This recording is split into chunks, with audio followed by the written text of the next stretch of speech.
Bismillah. La soif sévissait dans la brousse et tous ses habitants ne savaient plus quel Dieu implorer, car tous les marigots avaient tari et toutes les sources étaient à sec. C'est ainsi que de guerre lasse, ils se décidèrent à creuser un puits. Tout le monde marqua son approbation. Seul Lièvre n'y voyait pas de nécessité. Les animaux donc, sans Lièvre, creusèrent le puits jusqu'à avoir une eau pure et agréable au goût. Tourmenté par la soif, le lièvre ne trouva pas d'autre solution que d'aller boire au puits commun des animaux de la brousse. De retour de leur randonnée, les animaux remarquèrent les traces de pas du lièvre et s'en offusquèrent. Alors ils essayèrent de trouver un moyen pour le prendre et le punir. Après maintes propositions, ils décidèrent de fabriquer une belle demoiselle avec de la glu qui prendrait nécessairement lièvre s'y touchait.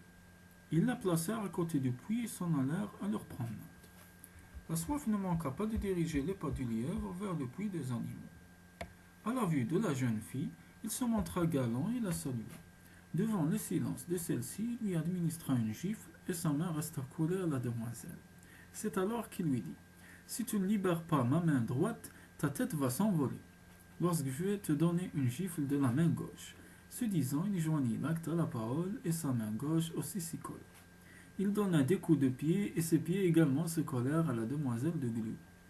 Ne pouvant plus faire de gestes, il resta suspendu jusqu'à la venue des animaux. À leur arrivée, ils furent contents de voir Lièvre enfin à leur merci. Ils le prirent et tinrent sur le champ un conseil pour trouver quel châtiment lui donner pour assouvir leur vengeance.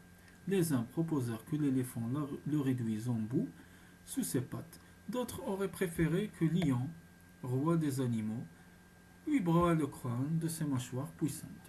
Pendant qu'ils discutaient, Lièvre leur proposa la meilleure manière de le tuer de la manière la plus cruelle. Il leur proposa de lui faire un collier de gros poissons et de le jeter très tôt le matin dans la rosée. Ainsi il mourra sans qu'il n'y ait ni reste ni trace. Les animaux de la brousse trouvèrent l'idée géniale. Ils confectionnèrent un collier avec de très gros poissons qu'ils mirent au cou du lièvre. Très tôt le matin, accompagnés de tam-tams, de tambours et de flûtes, ils allèrent jeter Lièvre en plein milieu de la rosée. Une fois à terre, Lièvre ne se fit pas prier pour prendre ses jambes à son cou. Plus loin et hors d'atteinte des animaux les plus rapides, il se retourna et leur demanda: Ignoreriez-vous donc que je suis né dans la rosée pour accepter promptement et si naïvement ma proposition?